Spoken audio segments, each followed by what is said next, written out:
Have you ever written a script in Roblox Studio? Press play, but absolutely nothing happens.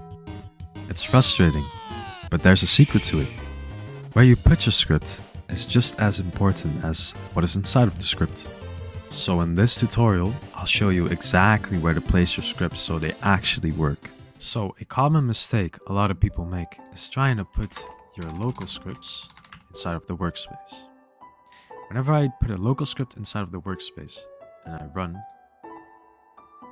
you will see nothing will print, even though the script is inside of the workspace. This is because the workspace does not allow client scripts to run.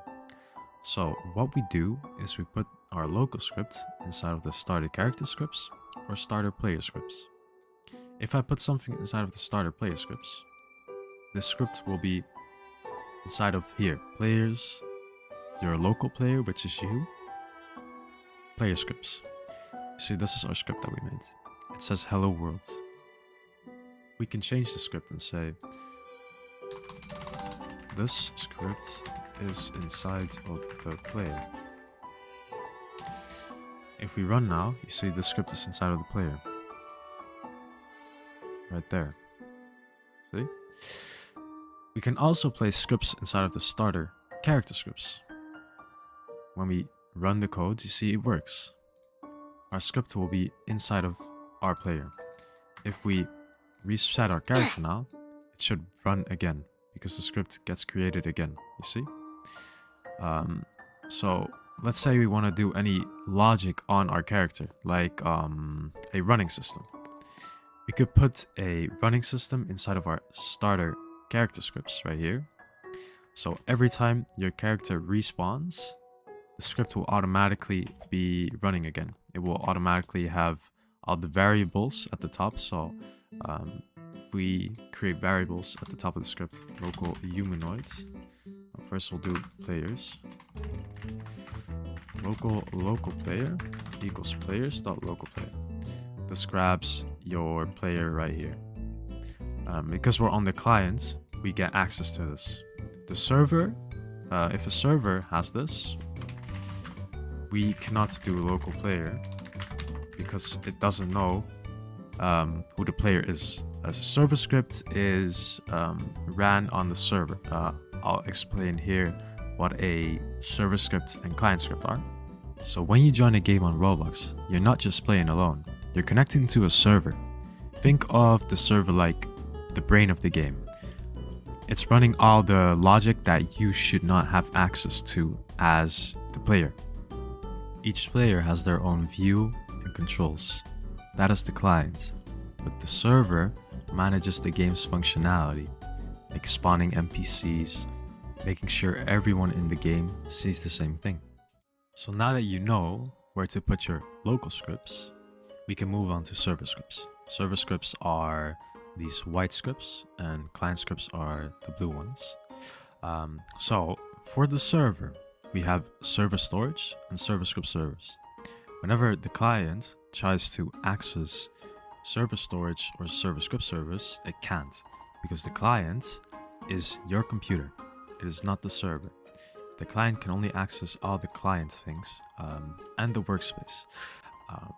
The workspace is replicated, just like replicated storage and replicated first. Replicated means that both the server and the client have access to these, what should we call it, categories. So if I put something inside of the replicated storage, like a part, what we can do is we can do replicated storage. And we can grab replicated storage dot folder dot parts. So now the server has access to this, and when we go back to the client, we can go replicated storage. We can do replicated storage dot folder dot part. As you see, both can access the replicated storage. So we use the replicated storage to store models that we can clone, that both the client and the server could need.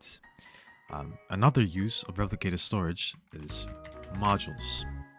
Modules are a very important thing in Roblox.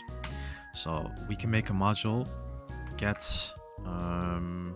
string or print string, whatever. So we can do print string function print string dot print. You can pass a string of type string. This means it expects a string. Now we can do print string. Now what we can do is we can do print string. So we require replicate storage dot modules dot print string. Now it returns this. When we require something, it returns this.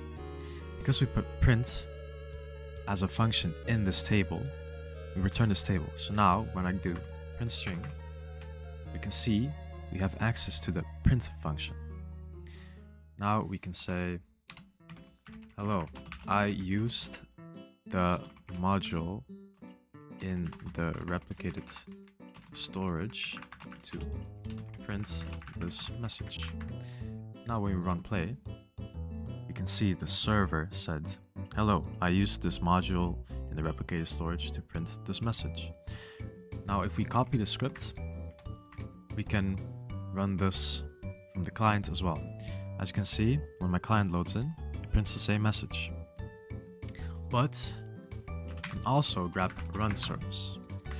Now we can say local is client equals run service is client. So if we are the client, we can do string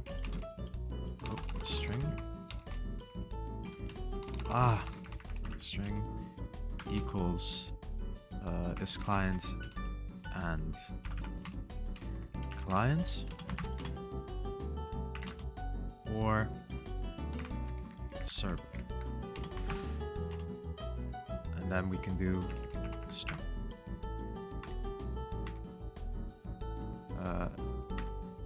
Oh, I did that wrong. This needs to be right here. So now when we print something, it will say whoever printed it, server and client. Now we know that the client ran this and the server ran this.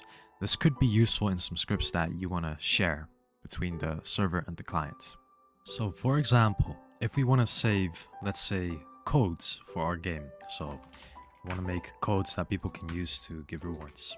What we can do is store our codes in the server storage. We can do codes, and we could do Twitter 1 is 9 here, stat is money, amount is 50. So what we can do now is we can go into here and require codes. As you can see, we have access to twitter1.stats.amount.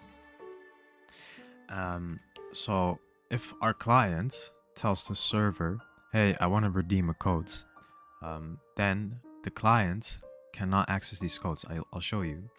If I try to require server storage in here, server storage.codes, if I print this on the client, you'll see codes is not a valid member of server storage because it has no access to the server storage. So if I play again, and this is what the client sees, you can see I cannot open the server storage, I cannot open the server script service because I am not the server. So when we switch our client to the server, you can see we have access to the codes in our script. The client cannot access this. So right here, I've made a GUI. I've created a screen GUI with a frame and a text button inside of the start GUI. Now I have a script called button test inside of the starter player scripts. So what I can do now is I can do local player GUI equals local player dot player GUI, but this will not be found instantly because I load in too slow. Normally I'd have a framework or something that loads the player. For now we will have to do this. Now we can print player GUI just to make sure it found it in time. There you go. If I click player GUI, you can see it found this. So what we can do now is we can do print player GUI. Actually, this might not be loaded in time, so we'll do local screen GUI equals player GUI, and wait for child's screen GUI. So we can do screen GUI dot frame dot text button. Oh. When we click play now, it will print our text button, which is this. So what we can do now is do screen GUI or no, button. Make a variable local button is this. I can do button dot mouse button one click. We can do connect, which means if I clicked mouse button 1, it will run a function. So inside of this function, this function will run right here, everything inside. So we can do print, or actually we could use print string, because we already made print string. Replicate storage, print string. So we can do print string, print, and then I clicked the button on the client. This is our print string function that we made earlier. So now when we play, we can see if we click client, I click the button on the client. Now let's make a folder in the replicated storage called remotes. Inside of here, we will put a remote event. What we will say is to server send print request. So what we'll do is put a script inside of here, handle print request. So in here we'll get the replicated storage. We'll do local remotes equals replicated storage dot remotes.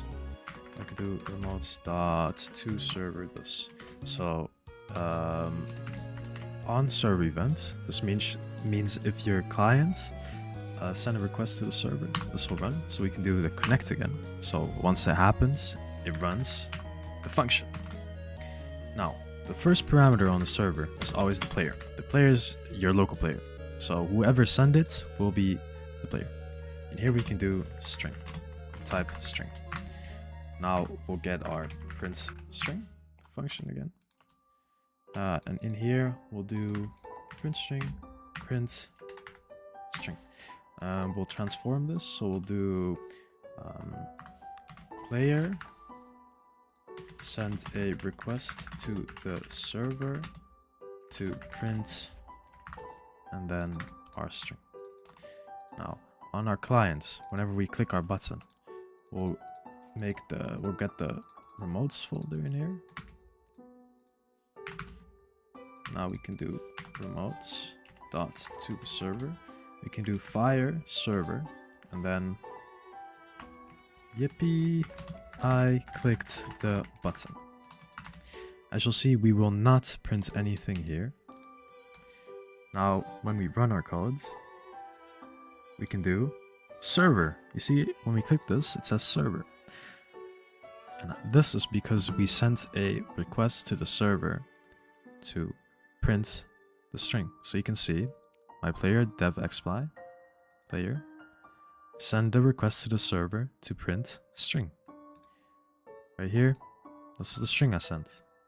It gets passed into here, and we put it in here. Yippee! I clicked the button. You see? So we can click, click, click, click, click, click, click, and it prints it once again. You see? Boop, boop, boop, boop, boop. That is how you handle remotes. That was it for the video. I hope you learned something from this video. If you want more videos, subscribe and click the like button to help me out. Sorry for the poor quality of this video. I don't really make videos often. But if you guys want more videos, I will for sure make more videos for y'all. So take care. Bye.